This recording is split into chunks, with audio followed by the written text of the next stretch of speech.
Bigger than capes. Give me some of that sadness. Yeah, I was just looking forward to it, and then I watched it.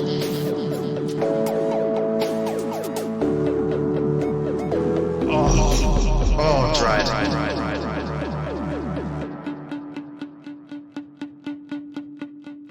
Hello, welcome to Bigger Than Capes. This is our September roundup. I'm Zach, and this week I'm joined by Angela and Will. How you guys doing? Howdy. Hello. Okay. Yeah, very good, thanks. How you doing? I'm good. This is my first podcast in some weeks. Yes, Some welcome time. back. Yes, to the podcasting chair, or whatever it's called. I mean, because of some screw-ups with the release schedule, it actually seems like I've only missed like one. But I know I've missed more than one. It's also weird that our August roundup only came out like 2 weeks ago. So August That's fun. It was a This longer is the month, world now. though. Yeah. it was a 6-week month Yeah. in which every week Vault released Deadbox. Literally every single week, and until eventually it came out mid-September. Yeah. That's why it took so long for that roundup to come out. We were Yeah. waiting for Deadbox. You just wouldn't put it out. This month, all the comics we're going to talk about did come out in September. Yes. I think. I hope at least. I mean, I think we confidently say it did, and then deny ever having said that if we're wrong. Yeah, that sounds great Yeah. to me. I think Yeah. that's well within our wheelhouse of our kind of approach to reality, right? We Yeah. just Just in general. Complete denial. wouldn't have it any other way. So have you guys been doing much? You've been doing stuff?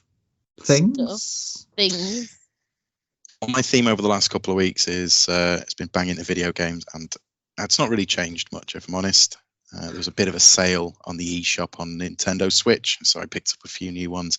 The highlight being Wargroove. Have either of you ever played anything like Fire Emblem or Advance Wars or XCOM? Or Yeah. it's that like grid-based strategy game, really nice pixel art in a sort of fantasy setting, and I can just stick my face into that for 6 solid hours. Sounds pretty good. Yeah. That's Other than that, nice. just being forced to go to work, apparently for a living. This capitalism, it's Who isn't it? needs it? Yeah. How about you, Angela? You've been doing things? I was away this weekend with my nephews, so I've spent most of the weekend just gone building Lego because they're super into Lego. Oh, that sounds terrible, I've just been spending the whole time building various, I know more about Lego City now, because in my day, Lego City was just a loose concept, so you could get a police station and a fire station, all the rest of it. No, now there's an entire canon and mythology and characters and a series on Netflix. I think I have I think it's a bookshop, which is a part of the sort of interconnecting street. So I got one bit of it. Gotta say, I do love a good Lego. It's good as well. Like I now have a sort of adoptive niece and nephew, or actually Catherine's niece and nephew, but they're the best versions of kids. Like you can go and play Lego with them, and then just leave them there and go home. Yeah. Fair. Yeah. Maximum fun, minimum responsibility. To be fair, you both strike me as people who are completely okay with just buying Lego and doing Lego on your own time as well. I mean, let's for be honest, sure. I have done. Yeah. To my mother. My mother's like, did you not grow out of this 30 years ago? I'm like, nope. Nope. My go-to thing with Lego was that when I was a kid, I was given this big wooden box full of Lego by like my second cousin or something, and was basically told like, when you grow out of it, you pass it on to the next people in the family. Anyway, I'm 30 and I've still got this box of Lego, and I figure, at this point, let's just commit. I'm not getting rid of it. No. I'm clearly not going to grow out of Lego. I'm still, every time I see it, I'm going to be like, let's build something, man.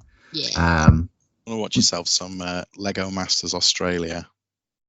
Specifically Australia? No. Yeah, I'd skip over the UK one. It's I've watched the UK one. It wasn't. I did. Yeah, I saw the UK. It's pretty low key. Like Australia, wind it up a bit. Okay. I haven't seen the US one, but I assume that one they're building like working guns and that sort of thing. So that would be, yeah, that'd be good. But yes, I probably wouldn't bother with the UK one until it's like redesigned to match the more extreme Australian one, as we tend to do. Yeah, that is a thing. Yeah. The first UK season of anything reality based is always really tame and like English about it. And then it's always like, let's ham it up, let's get some special effects in, let's go nuts, let's make a storyline. Once we realise we're not the first to do it, then we jump in with both feet. Pretty much. Yeah. It's always true. Weird. I have done things. What have I done? Horrible things. What are these things? So since opening the bookshop, Volume 1 Comics, At the Hatch in Manchester.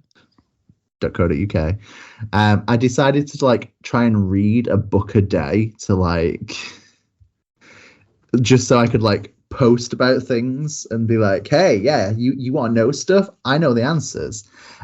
Except that's madness. Have you ever tried to read a book every day? Yeah. Like even comics, that's hard. Yeah. I then completely gave up on that because it seemed ridiculous and decided to read all 4 volumes of Rebels. Remember Rebels, the DC series from like Oh yes, 12 years ago about Brainiac's son, Brainiac 2, and his son, Brainiac 3. Will, you seem like you're unaware of the Brainiacs. I've not heard of it, and as you describe it, it just sounds worse and worse. Do go on. In a nutshell, Brainiac's son, Brainiac, heads up a kind of intergalactic police force for profit, so not like the Green Lanterns. And in around about 2009, 2010, everything went to shit when Starro invaded everywhere. And he basically... his police force of robots turn against him, and he kind of rounds up a band of weirdos he was in a group with in the 90s called Rebels, which stands for something like something Legion. Because his other group is Legions. No, Legions. His other group is Legion with like dots in between, and that stands for something else about law enforcement. I don't fucking know. And basically goes on this tirade to try and stop Starro, where he has to make friends with everybody else who's, getting wailed on by Starros. And then we reveal that there's like Starro the Conqueror, who's this dude who like Starro tried to take over, him and everyone on his planet, but they have this like connected psychic system.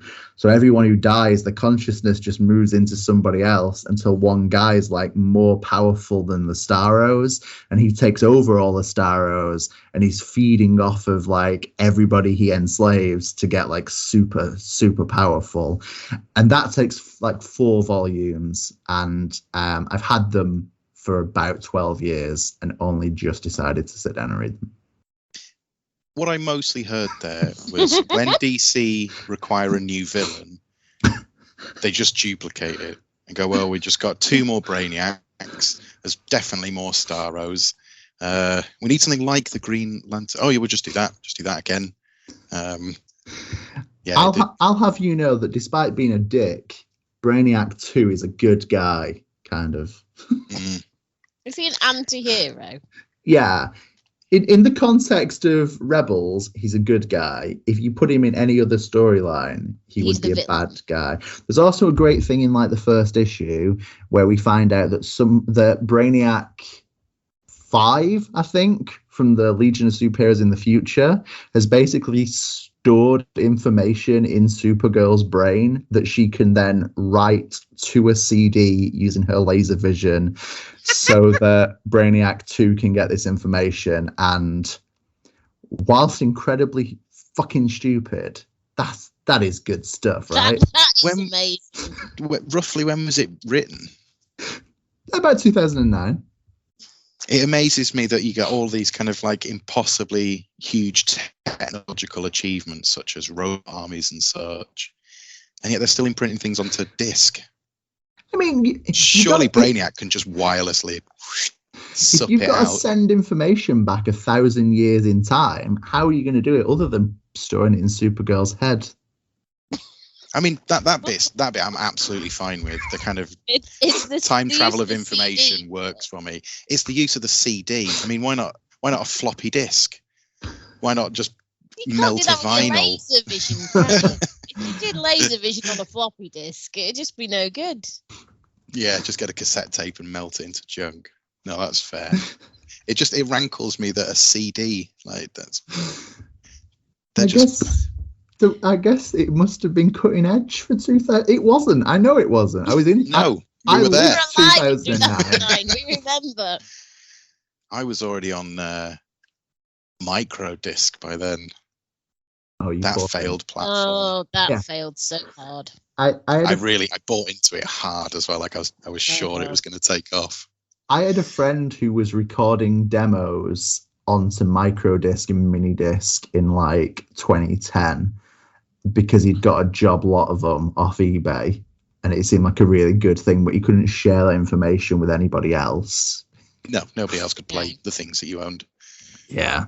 They made MP3s like a year later, and that was that was the end of that. Then everyone had iPods, and that was the end of that chapter. The point here was meant to be that of the backlog of comics I have, I'm now reading 2009's comics, so I like to think I'll finish soon. Yeah. Don't get me wrong.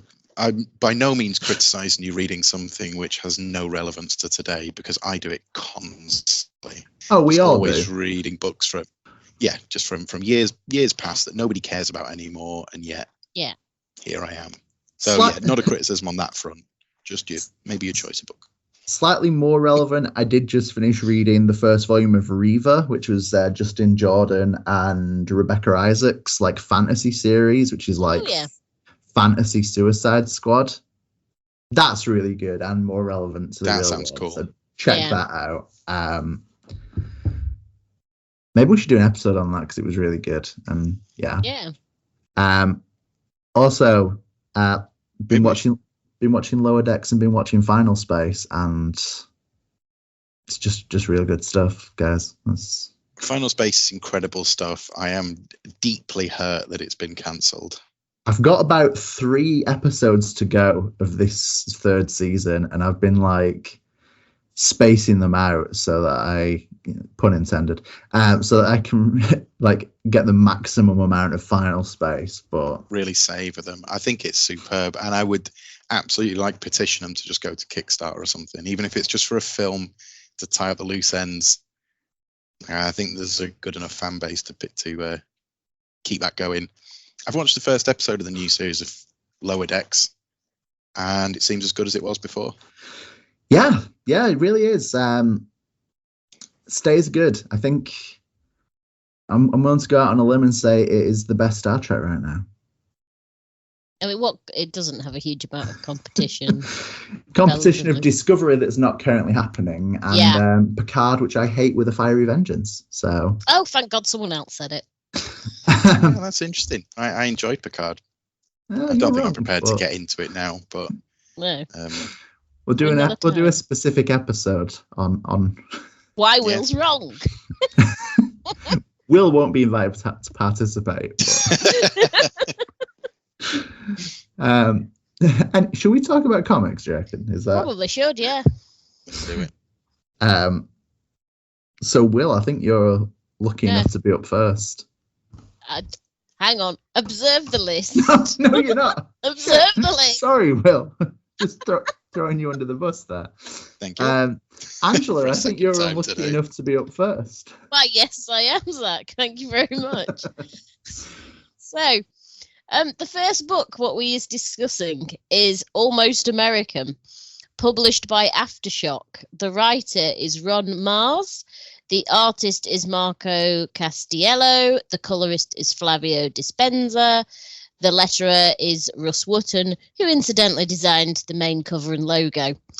So, Almost American is a story about two Russian operatives who want to defect to the United States.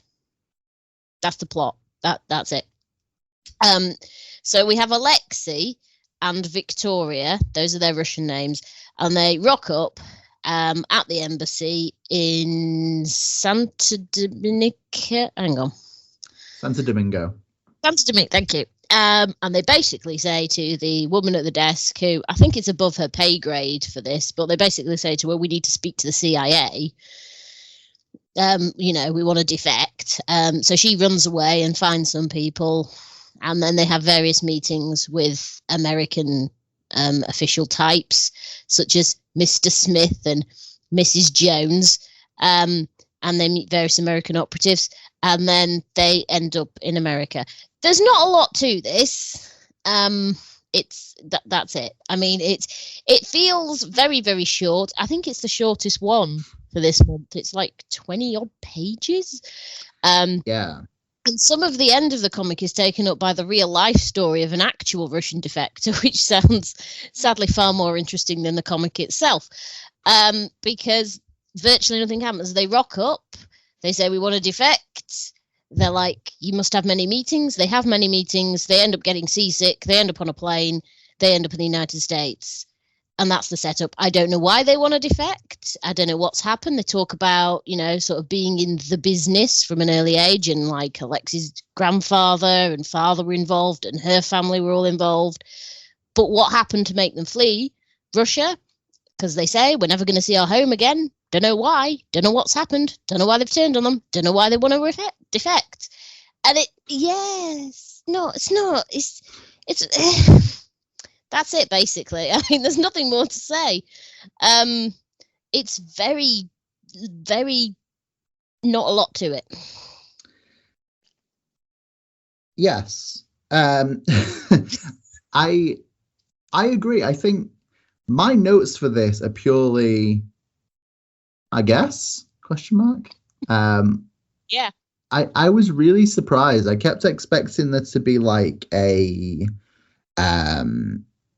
hook or a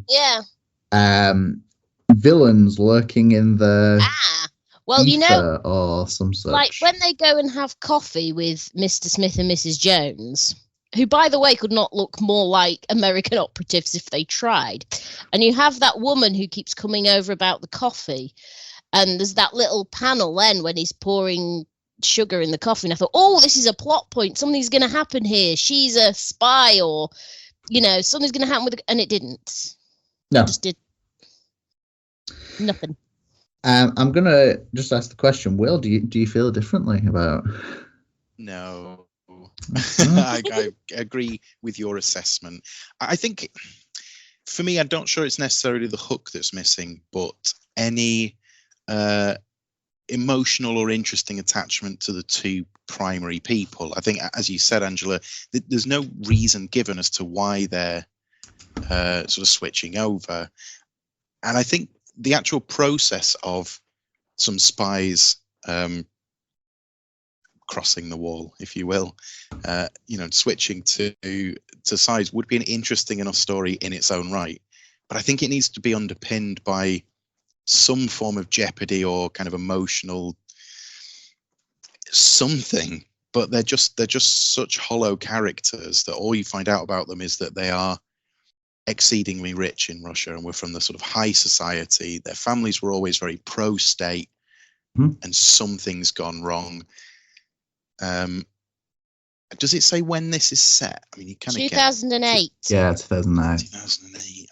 Not sure that quite lines up, does it? Because I'm thinking that there is a certain point in Russian history where the kind of oligarchs of old are overturned, but it's definitely not as late as 2008. So I'm not sure it's got anything to do with that. I thought the art was like decent enough. It's quite 90s. I feel. Yeah. It's very, I thought, oh, this is a blast from the past style. The two like artists, Mark Silvestri-ish. Yeah, weird. I went Jim Lee and Lionel Francis Yu. Yeah, but that kind of 90s image, Wildcats sort of thing. It's weird, right? It's it makes it feel dated. I'm not sure it's necessarily a problem. Like, it's not my favorite type of art, but actually the art did nothing to offend me in this book. No. Like, I think it was understandable and manageable. I mean, maybe that's made easy by the fact that as you said, the plot is kind of next to nothing. The time in the pages is just taken up from them going from one place to another, in effect. Like, I think the script is decent enough. It sounds like real people talking. It doesn't sound stilted and weird. But yeah, I just don't know what its purpose is. And I think you both mentioned that sort of lack of hook. Yeah. And I think that's it. I kept expecting there to be some kind of intercept during the traveling, the catamaran, the private jet. Yeah. I constantly expected something. Yeah, a final page of someone covered by shadow making a phone call saying, "I know where they are." Bang! At least you've got yourself a cliffhanger. But the only cliffhanger is they're in America, and it's raining. I thought they were going to get off that. I thought, because they were wearing like the DEA jackets. I thought, oh, that's like a subtle nod towards how terrible the DEA have been of late, and something like that. And then suddenly it's like, oh, maybe they're taking them on the plane. They're actually going to incarcerate them. That didn't happen either. I felt like that as well, because the air host sort of says specifically, "You should be the first ones out, like after you." And I thought they're just going to walk into armed police or whatever. But I don't know. The actual core thing is fine, but it just left me cold, this one, I'm afraid. I'm going to ask a question now, and I'm curious to see. Have either of you looked at what genre this is listed as on Comixology? I should have done, because I bought it. But I didn't. Just give me a second while I double check that. Comedy. Comedy. I'm going to let you keep guessing, because I think it's funnier if you guys just keep trying, because thriller. Nope. Horror. Action and adventure. No. Romance. Still no. Doesn't matter which one he says it. Sci-fi western. All right, I'm going to put you guys out of your misery. So it's listed on Comixology as supernatural / occult.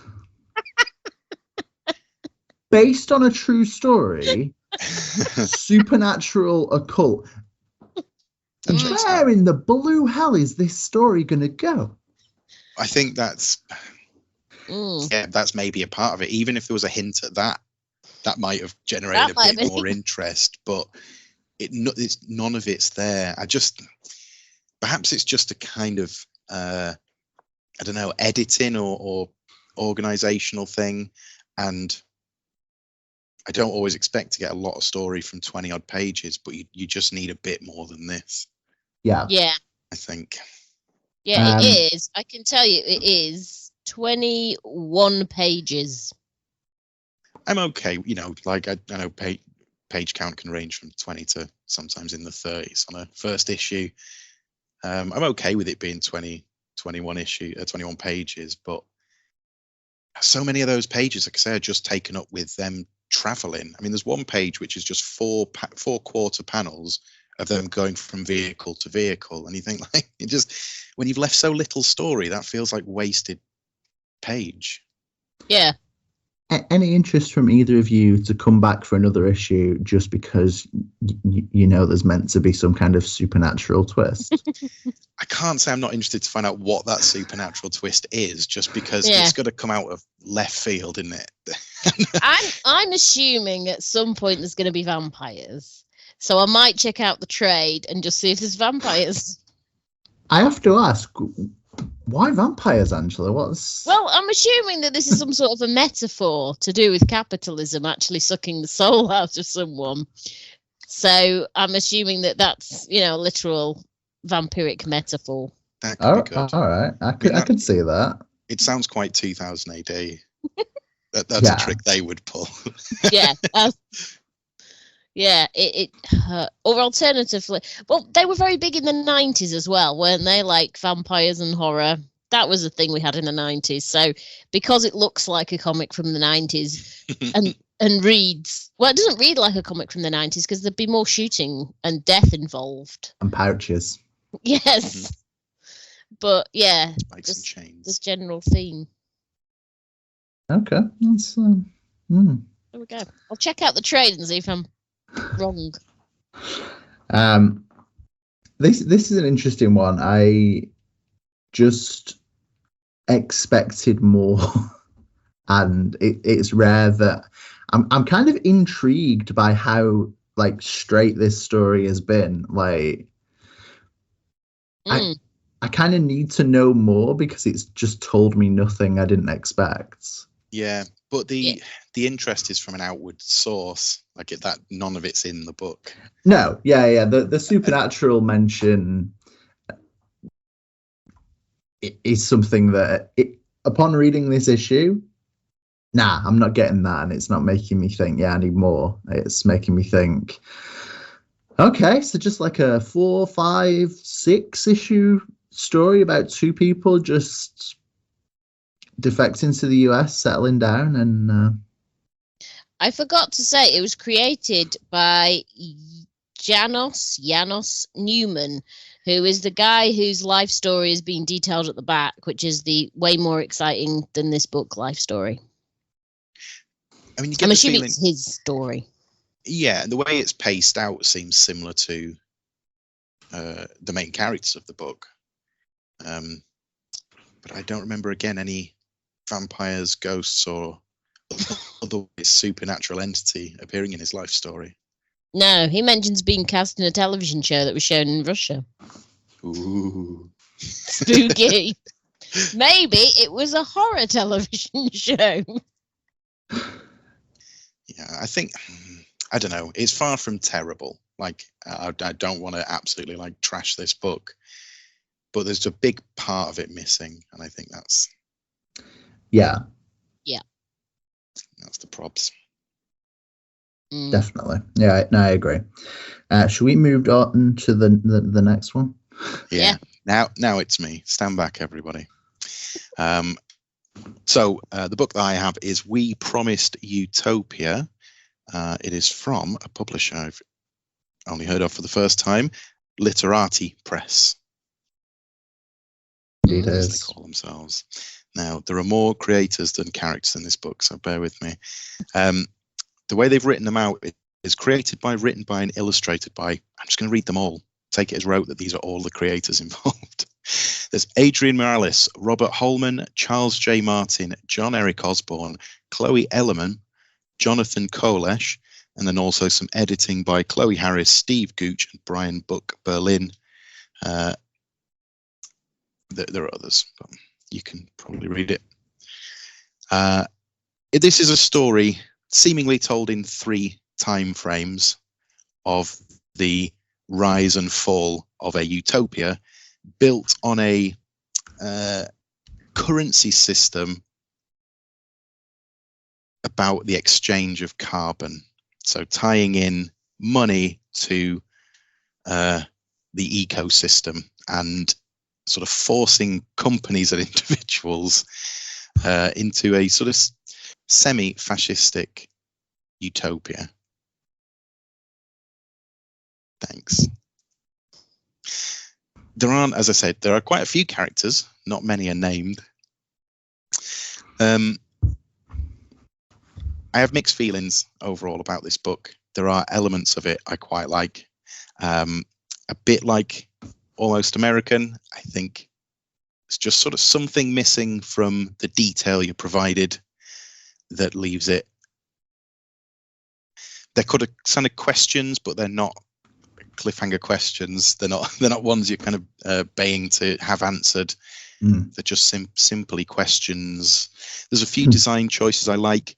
I think the fact that it's told in 3 time frames and each time frame has its own art is cool, although some of the art I liked quite a bit more than some of the others, so I get a bit of a mixed bag there. What did you guys think? It's the reality TV show art that you liked the most, isn't it, where everything's kind of ready and orange? Nope. Ooh. Well, Will's wrong, obviously. Is it the blizzardy bit where a man just stabs a cougar in the chest? No, it's the hyper realized Utopia. Huh. Fair enough. Well, we're all coming at this from different angles. Aren't we? in answer to what I think was Will's question, yeah, I'm kind of similar to you. I've got questions about this that I would like to know more about, but in kind of a just like I want to know, but I don't know if I want to read them. That sounds really harsh. Let me explain. I think the 3 different stories being told at once is kind of a lot for a first issue.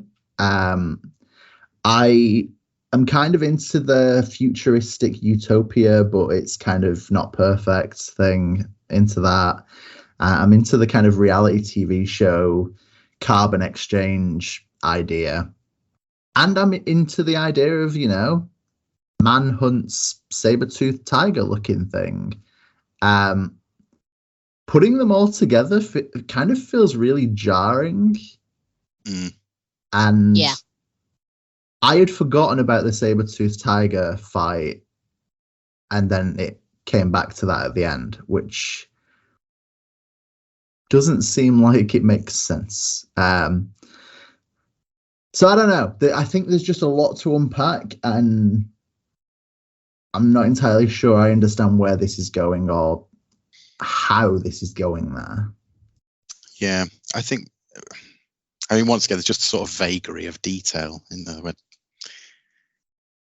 What did you think, Angela? Where were you at? Similar to Zach, I thought it was really jarring to have those 3. See, my favourite bit, which is always going to be my favourite bit, is anyone hunting, saber-toothed animals in the snow. I love a bit of that.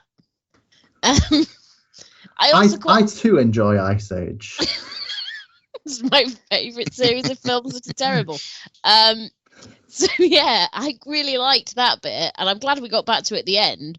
But then I was just annoyed that we'd spent so much time with other people who are nameless. The Utopia bit was okay. I'm never a big... I like the idea of utopias falling. I'm never a fan of the actual utopias because I think it's a... Utopia is what Utopia does. It's never really what it advertises, is it, Utopia? Because otherwise they'd just go on forever. The reality show is kind of cool. But also then I tended to get... Because there's a bit of supplementary material about how the whole carbon exchange system works. And I tended to get caught up thinking, no, this is just because there's a whole lot of stuff about climate change going on, and it feels like it's a comment on that. And the fact that people talk about neutralizing carbon footprints, but you're not actually preventing the emissions in the first place. You're just planting lots of trees. You're not actually really helping, or are you? There's a huge debate. And I just feel like trying to condense it into a little table in supplementary material as to what the actual concept of this carbon credit system is. It's not enough detail, as you said, Will. I can't. Yeah, part of me likes that it's there. Part of me thinks I'd rather have not known. Like if things are a vague sci-fi idea, but I can understand the concept of it, then I'm absolutely fine with that. Like it doesn't even need to be remotely like physically true or possible, but as long as you kind of put a concept in front of me and I can buy into that, that's absolutely fine. I've got to be honest, like I barely understood a word of the stuff at the back. I'm pretty sure the word chicken is in there. I remember that. What I've learned is that we have to work out how carbon relates to chickens. Yeah, from there we're gold. But the actual the base concept of an economy built around carbon exchange, I think, is a cool idea, and I don't have a problem on trying to make comment on the current climate issue, even if perhaps it's hard to tell off one issue whether it's been oversimplified or not. If I'm being optimistic, it might be quite an even-handed look at that idea where people are preaching the answers to ecological disaster, and that those answers might also not be perfect. So if I'm being hopeful, then that's what this could be. It's just an even-handed look at both sides of that argument. I think the game show idea is very cool. In a way to introduce that as a concept to the wider public is make it a competition, and idiots will do it. And I'm assuming from the names involved, this book probably isn't American. Also, they dunk on Americans fairly consistently throughout this. Mainly that the Americans are really rubbish at the game. Any sort of conservation. They buy almonds. Yeah. You don't want to be buying almonds. Why did you do that? Maybe it's American and they're just self-aware. Yeah. Perhaps so. If so, bravo. But, and yeah, so generally in the concept, I think is very cool. I think you're right. Like the snow guy. I don't know. He hunts a thing. He comes back to his family, and then they say, "We have to go." And I think he just says, "I know." And then that's it. And you think, well, from what to where? Why? Who's your wife? Who are your kids? He wants to defect to America because reasons. Yeah, one book feeds into another. From a design perspective, I like the little symbol at the top of each page that denotes what time period you're in. I think that's just a nice little touch, a little bit of extra detail that I thought was good. I quite like the art of the kind of middle time frame, the game show time frame. I knew it. It was, again, it's one of those things about backgrounds for me, where outside of the character pieces, everything else is just kind of red and in outline, and I don't know, I kind of gets under my skin a little bit. And with the snow guy, I think it's like panel to panel. There's a bit where he's fighting the saber-tooth and it's right up against his face, and that panel's really good. And then if you go 2 pages earlier when he says cowards, it's just really scratchy and sketchy, and that's just not my kind of type of art. So it's on a case-by-case basis for that particular bit. I have to ask, do you guys think that the snowy saber-tooth hunting chap is before or after the Utopia? After's my guess. I would say after, and yet, how has the world gone really, really cold? Well, when it seems to be quite warm in the middle bit, and then it goes really cold. Mainly because there's never been a time. I mean, I'm assuming that this is supposed to be up to a certain point reflective of our own history, and I don't think there's ever been an ice age when humans have been kicking about.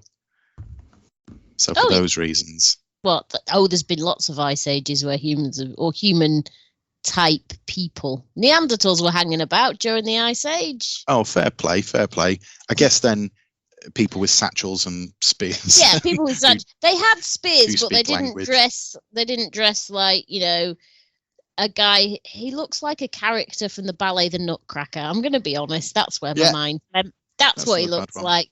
Yeah, they didn't dress like that in the old ice age. So yeah, I think they may be trying to kind of hide the twist there, but no, I'm pretty confident that's going to be.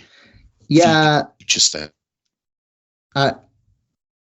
having a flick back through it now, I hadn't realised that kind of right at the start we see him next to a spire that's like the top of a building buried in ice. That's definitely reminiscent of some of the structures we see later on. There are lots of little things as well, so Isabel Bari, who I think we can presume from this is kind of the person who, we know she invented the equivalent exchange idea, and we assume is the person who puts this all into play. Yeah, there's a bit where they talk about that she's got like a scar on her arm. Yeah, and it's mentioned and put down, and there's nothing, not even a kind of hint at what it might refer to. Yeah, that's true. There seem a few kind of, I don't know, slightly lost opportunities to further a little bit of future interest that I can see you're going to go somewhere with this, but at the moment you've given so little that Speaking of lost opportunities, there's also a point at the end where he's kind of going back to his family, the snowy man. I hadn't realized there's a banner in the background for exotic pets of the past, and the poster is of a saber-toothed tiger. So I guess that all ties together. And it also immediately reminds me of, in Lost, when there's that polar bear strutting around, and then like seasons later, you find out that there was a pen that the polar bears were in the community with the others. Wow, yeah, that's just that was the lost opportunities connection. I've noticed something else there, because he walks in and there's clearly a child's drawing of a family, and there's him and obviously the mother, and then 3 children. So obviously the mother is burying the 3rd child. Seems like it. Seems possible. So it might be the same as Almost American, that it's not necessarily one of a key detail, but just emotional one. I don't know any of these characters enough to care about where they are or what their plight is specifically. I like Snowy Man, just because of his outfit. Right. Maybe because it's split into 3 parts rather than focusing maybe on one at a time, or I don't know. I don't know how better to organize it, but perhaps it is that splitting it too much that you're not getting enough of each one lot. Yeah. Well, you get 3 of Snowy Man, then you get 5 of Isabel and Company, then you get 5 of the Utopia bit, then 4 of Isabel, 2 of the Utopia bit, and then 2 of Snowy Man. So it's not even like you're getting a good... I mean, I feel like in 20-odd pages you could even divide that up a bit better and just at least give us bigger chunks, because 2 pages is pretty much nothing. Yeah, maybe so. Interestingly, the more we've talked about this and criticised it, and I agree with everything we've said, the more I am kind of thinking, I might read this again. And I'm curious if there's more connections between the 3 narratives that I hadn't picked up on that first time. Other than like the saber-toothed tiger connecting to itself and the little bit of mountain buried in snow. I'm kind of thinking that maybe I'm wrong and this is like really delicately constructed and we're just not getting that from one issue. That's incredibly possible. And as I say, I think the actual core concept of it I find very cool. And the fact that it's split into 3 periods I think is cool. I just don't think it's been put together as well as it maybe could have been. But I am intrigued by it. I think this could be a trade weight for me. I might see how it turns out in full. I agree. I think I might check this out when it's finished and we've got the full run. I think at that point all the connections might reveal themselves to be quite well thought out. Potentially. Yeah, for sure. I feel like if this had been given to us in like graphic novel or even like as some kind of weird 3-story anthology, I feel like me and Will would have been crazy into this. I think you would have been. Yeah. If you just told one at a time and they vaguely connected. Yeah. I think, But I don't know. I don't want to criticize people for being too ambitious necessarily, but trying out something and maybe missing the mark, I think is applaudable more so than just, I don't know, paint by numbers kind of creation. Yeah. Yeah. So fair play to him. That's ambition good. Ambition good. Execution middling. Yeah. Speaking of execution. Segue. Not sure how I feel about that. I'm going to be introducing Human Remains from the Vault, which was written by Peter Milligan, art by Sally Cantrino, coloured by Dibla Kelly, and lettered by And World Design. Human Remains. How to explain this? So, in a nutshell, right? Always a solid start. Yeah. any kind of strong public display of emotion, anger, fear, humor, whatever, gonna get you killed by like interdimensional, potentially kind of skeleton space prawns. Yeah. Skeletal space prawn insects things. So basically, if you have too much of a good time, a tear in reality will appear, and you will be torn asunder by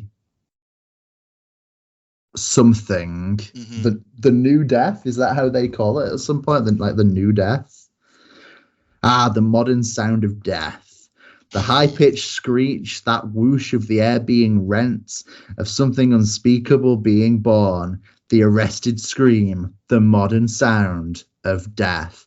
And if that was like a review for like a death metal album, wouldn't even question it. I would really be, I think I'd be happy if any of my music was ever reviewed as the modern sound of death. Something to aim for. It's just an incredibly goth sentence, isn't it? It's very, very good. The modern sound of death, 5 stars. It is aspirational. Yeah. Sorry, I've gotten really detached there. Basically, we're this story's set in a world where that is kind of the state of being is, express any emotion, get killed. We also see before that and kind of the arrival of that new status quo of reality. The perspective jumps around a lot. We kind of see, I want to say like 5 different sets of protagonists, maybe, or 3, 4, 5. There's a few. Yeah. We get kind of the military side. We get a young couple getting married. We get just kind of random stop-ins in between as well. But I think the military, and so it's General Sullivan and Professor Naresh Sharma we see properly, and then we also see Dax Martin and Bisa Williams who are getting married at the end. So we see, I feel like there's a brief stint in the middle where we managed to get some kind of commentary on like current political things and COVID, and where they talk about, people who denied that any of it's happening or that it was invented by Elon Musk, or, just the conspiracy theorist wackos that we've got plenty of. Yeah. So, I feel like in a horror story, they've managed to try and touch on like things that we've probably all seen within the last year to connect to us, to speak to us a little bit. I quite like this. I think it's quite vague it feels like 22 pages, 20 pages of setup. I feel like we basically don't know who our protagonists are at this point. We don't know where this is going. We don't really know anything. But I feel like there's potential. Yeah, it feels, because the other two haven't exactly, they've been mainly set up. But I think the difference with this setup is there's emotion involved. Like there's characters who you can actually care about. In contrast to the other two, we have actual named characters. I think this has the most named characters of any book that we're looking at this week. You have that whole bit about the guy who just gets sick of the television and gets up and goes out and screams in the street and gets brutally killed for it. And even that short little bit, it's like, that's relatable. Who hasn't wanted to do that? Admittedly, without the threat of death hanging over you. But even he's just there. I think there's a bit more of Dax and Bisa at the end, which makes sense because it becomes a bit their story towards the end. Yeah. But you see a bit of their relationship as well, which is nice. And then you've even got like the professor goes home to her son, and she's really worried about her son because her son has turned 6 now, and there is some loose mythology to it that the space prawn skeletons don't attack the under 5s, which again feels a bit like COVID analogy, in that it spares the very young. And she's terrified now that he's old, and she's like, how do I get a child to do the, even in that little bit, there's emotion and relatability and all the rest of it, which is something that we've not had really with the other 2 books. And that's why, even though this is really vague, like, where did these come from? Why are they doing this? We don't know, but that doesn't really matter per se, because there's a hook, an emotional hook. I agree that I think this is a better sort of put together and constructed book than the other 2 we've read. Fortunately for me, it just suffers from the fact that I have no interest in like monster horror, really. And it reminded me kind of things like Gasolina and Fissure. This seems to be on a much bigger scale, like the whole world is under this oppression. And I think it's kind of interesting that in some ways people are living with it. It is something that I think I don't know where you go with this. And that's quite promising. I don't know how you fight this thing, I don't know how. And I think that's quite interesting, assuming that they go a cool direction with that answer. And I think all that's quite promising.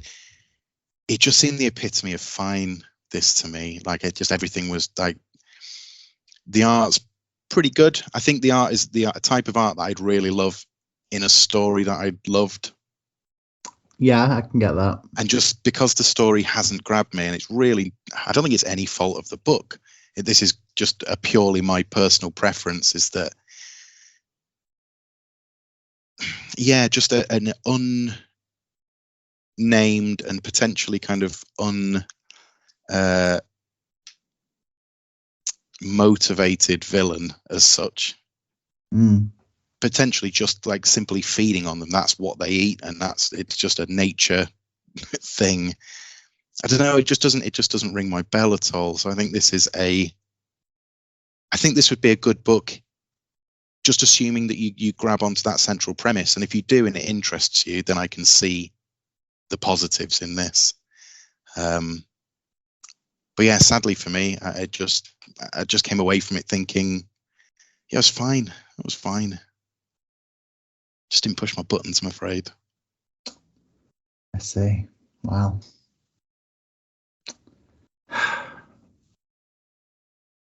No, I can completely get that. It's I think it's a very specific part of the horror spectrum that's not for everybody. I think it's fortuitous that it has kind of managed to touch on like recent events and kind of political stuff, and for sure. Yeah. I think the analogy works well. Yeah, ideas that it's hard to represent in comics in a way that people are going to get on with. I agree with Will that it's kind of hard to know where this could go. And again, I hate to keep saying the same thing, but I feel like this could be literally that first bit with Joshua Moore getting torn apart in the street because he's angry at his TV. Feels like that could have been in a horror anthology. Yeah. And that could be a full story. Yeah. What scares me more than the premise is Peter Milligan. Yes. As a writer, he has written comics I have absolutely loved, like volumes 1 and 2 of Britannia, or Ecstatics. He's also written comics that I have really struggled to make sense of, like volume 3 of Britannia. So true. So true. Is it Milligan who did the like latter part of Shadow Man as well? The sort of volumes 4 and Endgame? Yes. Yeah. They were bad. So I think he has it in him to write really good comics. Yeah. He also has it in him to write comics that are impossible to figure out, or just don't really have a clue what their own premise is. And I don't particularly, I'm not saying that's a Peter Milligan problem. It's pretty common with comics. I think it's pretty common with writers. I think people are inconsistent. Yeah. And it's hard to turn out 2 volumes of Shadow Man if you're not interested, or a 3rd volume of Britannia if Juan Jose Rip's not coming back from the art and it doesn't feel worth it. And with this, I kind of I like this first issue, but I worry that, like, where does it go? Are you going to be able to keep this momentum up, or is it going to be I don't know, lost at sea? At the very least, I think that's a more interesting question in this book than it is in the others. Like, yes, this could go one of 2 ways. And while I agree with you, Angela, about there's much more emotion and character in this book, a lot of the character tension is immediately put to one side when 98% of the characters are murdered at the wedding. So all the thing about, like, her father not being sure whether she should marry this guy, and the mum like, don't worry about it, and Dax's dad clearly being an alcoholic, and a con man, make it clear they've had problems in the past, but he's invited him to his wedding, perhaps try and reconcile, and then they're all dead. So you think, well, problem solved, right? There's no tension there anymore. It's kind of interesting because when you read the actual solicitation for this, it's different to what we actually got in terms of my expectations, because I thought that we were going to have a wedding because that's on the cover, but I thought it was going to be more about, well, we love each other but we can't express it, so how are we going to go about doing that sort of thing, because the threat of evil skeleton space prawns coming to get us. And I thought the struggle was going to be more about how do you build a love story in that kind of environment. I mean, obviously that can continue because they've got married, but I was kind of surprised that was how it sort of ended, was like massacre at the wedding, when I was expecting it to be a bit different. Like, it feels like that event takes place earlier in the timeline than some of the other stuff. I would agree. Yeah. I think a lot of this we're seeing sort of through a previous lens to just catch us up to where the world's at. But I agree. I think we're going to pick it up somewhere after that. And again, based on the front cover, I'm kind of assuming Dax and Bisa are the main characters, but we certainly don't know they survive their wedding. That is true.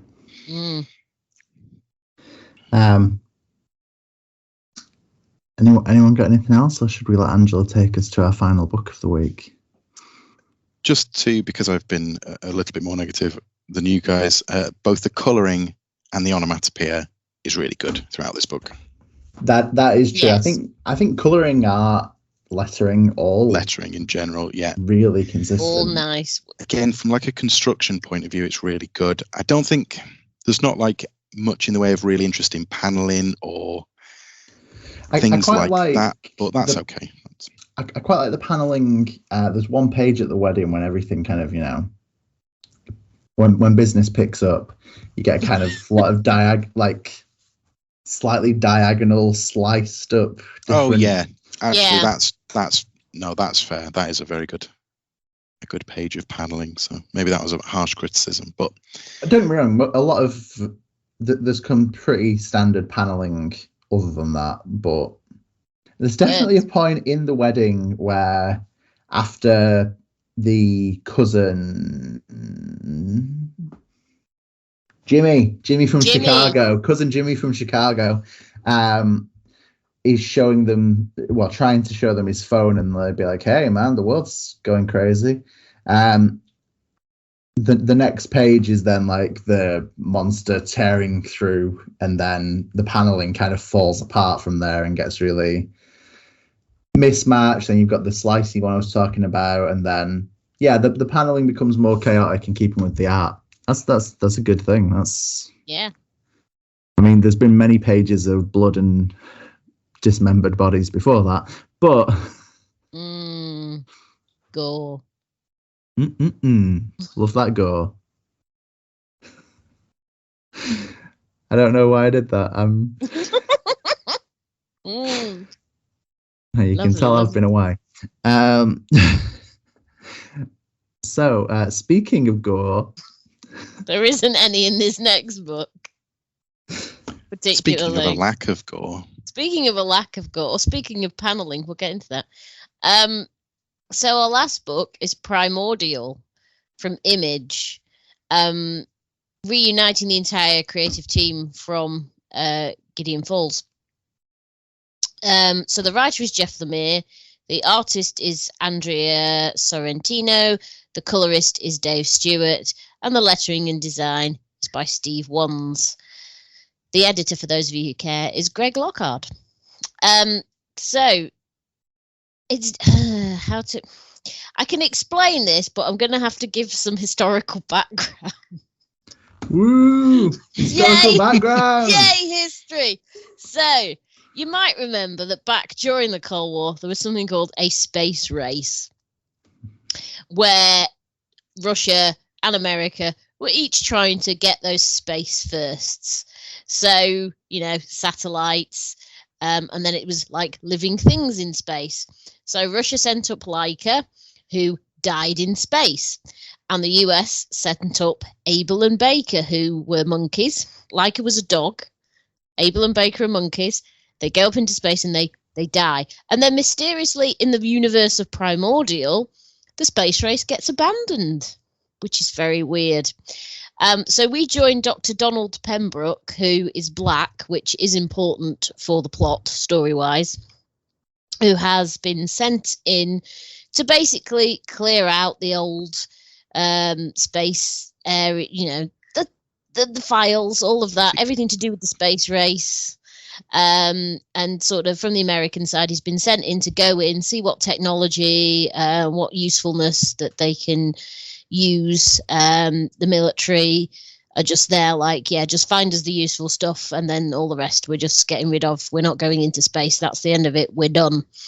And Dr. Pembroke discovers some mysterious readings to do with Abel and Baker, which suggests they may not have perished when the military said they did.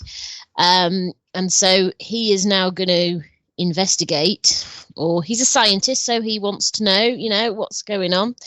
And toward the end, he meets a man in a hat, a black hat, and presumably a black suit, a man in black, if you will, who suggests that there is far more going on, that these animals didn't die in space, that they were taken. And there you are. So, yeah, it's basically an alternate take on the space race. And I really liked it. To the surprise of no one. I mean, to be fair, we've been through this before. Jeff Lemire can write stick figures on a paper bag, and I'm there. I'll be giving him ideas. Right. But yeah, so the art's really good. It's very atmospheric. There's some really clever stuff with the panels when we see the animals in space particularly, and what happens to them. I really like how you fact that when Dr. Pembroke sort of appears, the military guy who's in the room sort of thinks he's the cleaner because he's black. He doesn't believe he's a scientist. I thought that was a nice subtle little dig at racism there. And once he starts investigating, then sort of the military shut him down. So it's got like the classic sci-fi investigation aspect of it that I really enjoy. It's sort of drawing on actual historical events, which I always like, and it's just giving it a twist. So there's a mystery, there's space. It's all good. There you go. I'm inclined to agree with Angela on a lot of that. I think I got kind of like Man in the High Castle, 11/22/63 kind of vibes to this at times. Those are both good things. I'm kind of curious as to where this is going. I mean, I feel like it's going in a very specific kind of direction, but I'm curious as to see how it will get there. Yeah, William? Yeah, I wish I had a different opinion for you, but I think this was excellent. Again, I think the art, like Andrea Sorrentino and Dave Stewart as a combination, are just lightning. Like, we've switched between these so pretty low key moments of I've forgotten his name, Dr. Pembroke, going about his like investigation. Nailed it. Not sure what I was going to end that with. And then these absolutely insane, like, panel bending sci-fi space things intersected into the pages that just look absolutely incredible and warp the eye. I mean, there's one where, how do you even describe it? It's like a picture of a dog running into a sun, but also the dog's made of 1 billion cubes, and they're like, Yeah. they're spreading into space independently. And one like mad double page spread of sort of the silhouette of a monkey screaming with cables in the back of their heads. Yeah. Again, like dotted with these other smaller images. A part of me expected to see a barn floating about in one of those pages. Like, maybe that's an indoctrination into connected universes. I don't need it. I don't need this to connect to Gideon Falls, but because of the creative team, it looks so much like it that I kind of just expected there to be a priest in a barn at some point. But I'm absolutely fine with that. Like, it's a great combination, so I don't care that it looks the same as a different book they've made. It doesn't bother me the fact that it feels like it's following a similar-ish mystery premise. This one more based on a sci-fi bent than a horror one, but they've kind of got that very mysterious premise that you really don't know what's going on. I think the art does a lot of work in drawing me in compared to the other books. I say this isn't massively detailed, but nevertheless it shows you a bit about where it's going in such a absolutely intrigued to see what happens next. And all you need is a Jack Russell in a vest saying hello. Yeah. Bang, you've got me. You're there. Have my money, Jeff. As always. You've done it again. Yeah. Oh, damn, he's done it again. Damn it. He's not doing...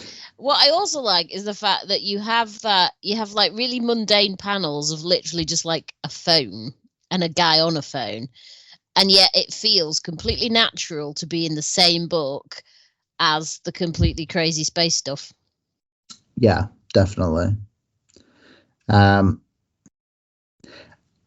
just don't think there's any complaints to be made about the art, really. No, none. No, it's incredible stuff. I think Sorrentino's art's really really stylized, and it's fortuitous that Lemire is the one writing the stories, because I think he's writing entirely with that in mind. I think that's true here. I think it was true in Gideon Falls, and I think it was true in Joker Killer Smile as well. I think it's keeping that style of art in mind when writing the book, so everything fits pretty much perfectly together. Yeah.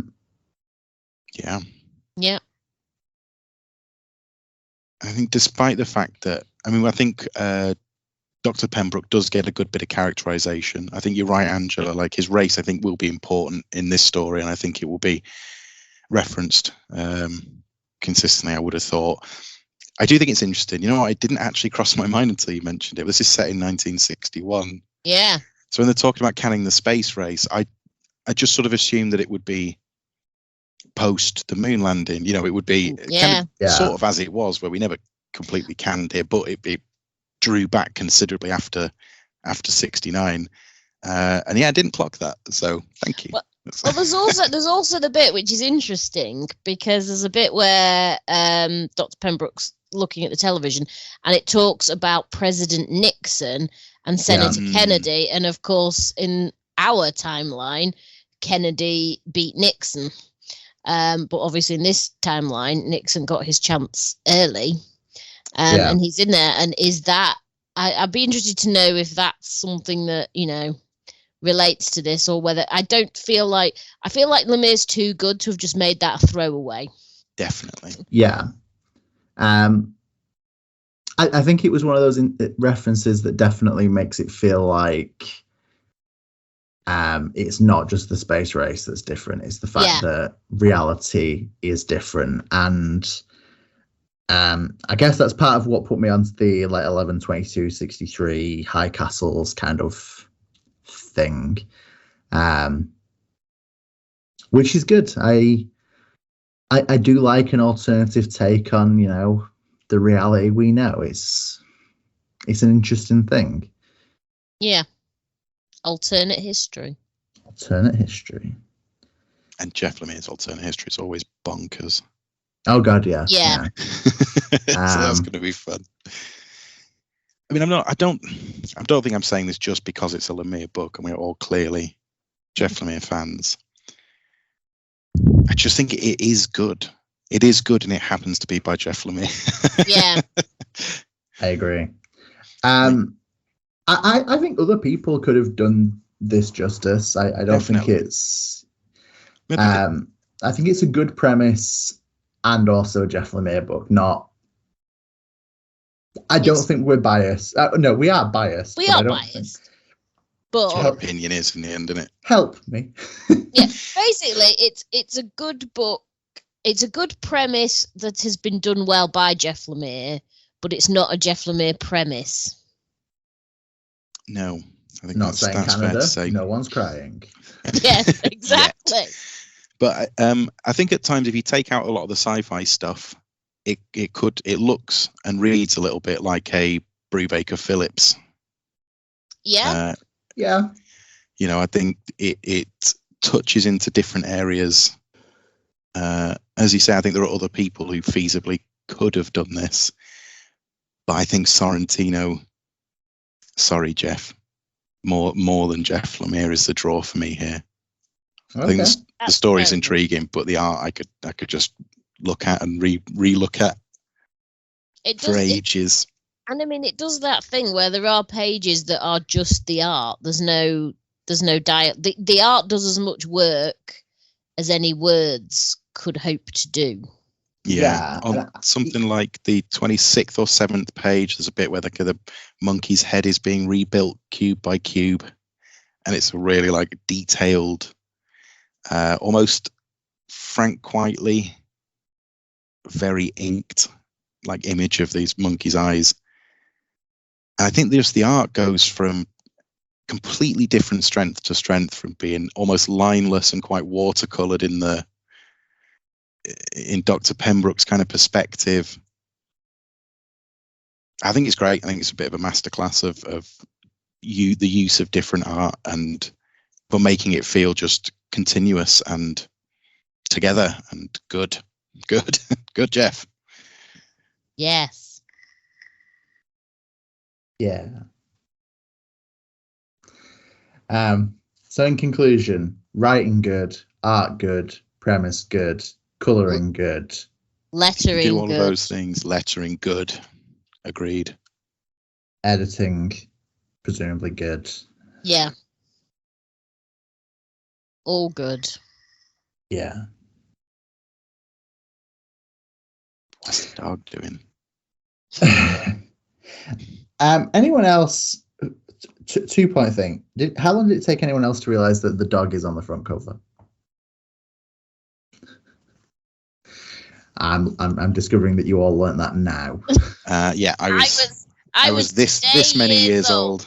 Yes, oh yeah, I can see now. It's just because she's in the middle of a monkey. It's difficult to. You don't expect to see that. Also, there is a panel where we definitely see that Donald has a cat, but we do not see enough of the cat, and this this is important. Well, it's a black cat as well. Just the cat just lurks, as cats often do. Yeah, like the truth. Definitely a space cat. Maybe all animals are space animals. That would explain a lot. It would. Definitely would. So I guess we're moving towards that bit where we do our like selection of the stuff. Mm-hmm. Yeah. Anyone want to go first? I know what's going to happen. I know exactly what's going to happen. So it's... Yeah.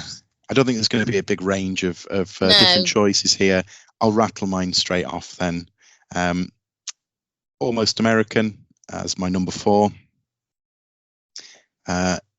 Human Remains as my number 3. I think it's a bit better constructed than Almost American, but both of them left me feeling not particularly interested in going any further. I think We Promised Utopia has a couple of issues, but the core premise is a bit more interesting. And there is at least a little bit of interest to see where that arc goes. And of course, finally, Primordial, the best book. Yeah. All right. There it is. I guess I can go next unless you particularly want to, Angela. I mean, I'm whatever. I'm no surprises with my list. So I'm gonna go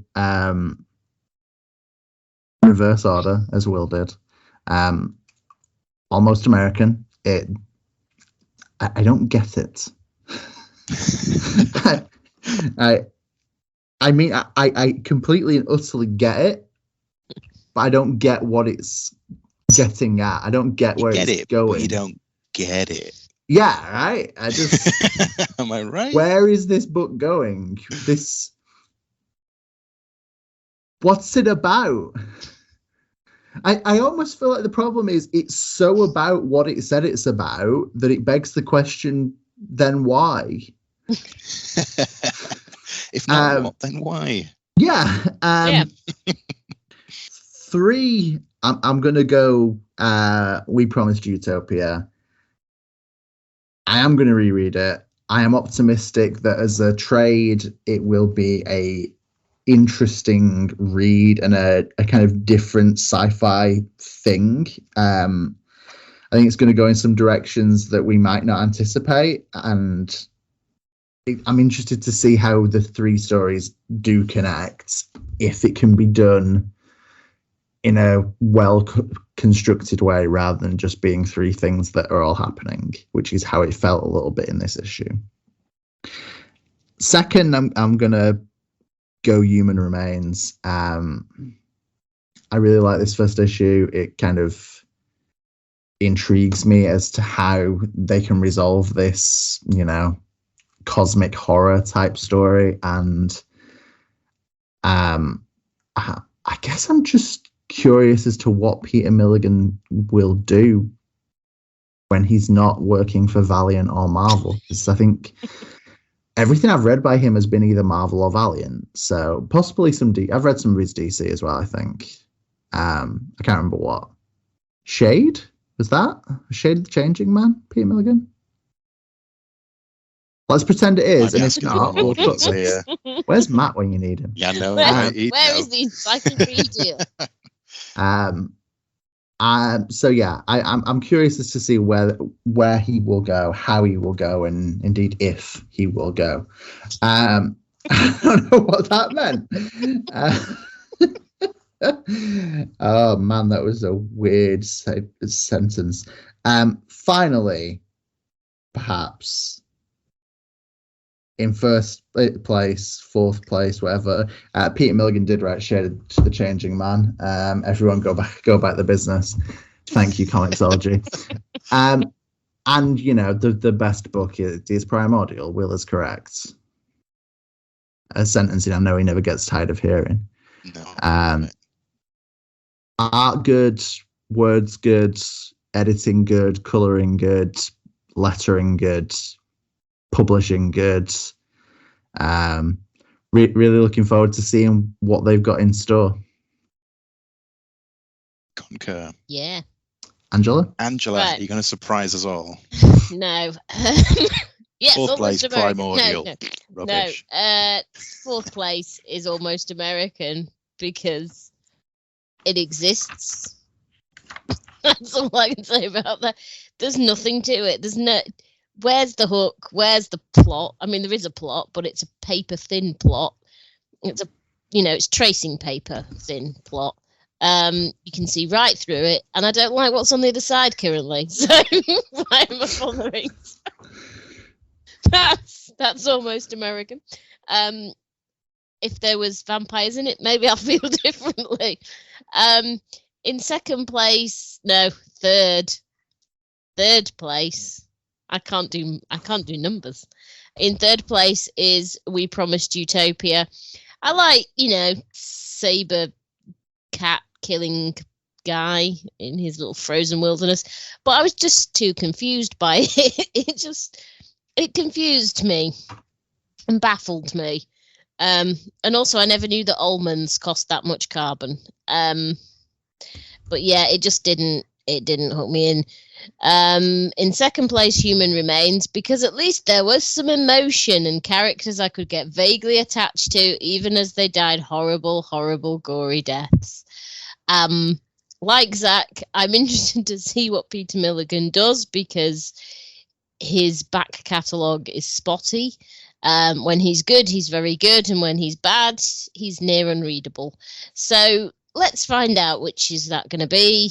So yeah, Human Remains, and then first is Primordial, because it was all the good things. It was good writing and arting and colouring and lettering.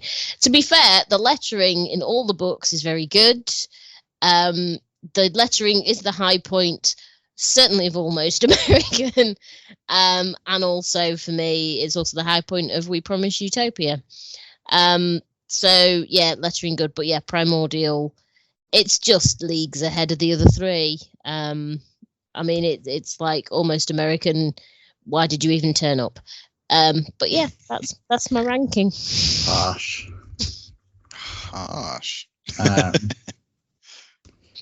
That rare thing where me and Angela agree, right? I know. Who'd have thought? And almost where all three of us agree. So that's. Well, we were pretty close this week. I'm surprised with this. Yeah. Almost. If Matt were here, he'd have had. No, let's be frank. Probably the same opinion. Yeah.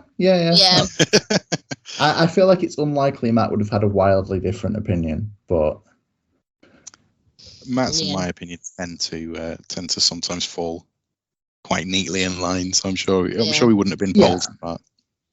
And he has agreed with me once. So. Ooh. Yeah, I remember that. I remember that. We had a week where we were all in agreement, right? We did, yeah. I can't remember what day it was. I did feel like I should make a note and mark it down for historical records, and failed on that one.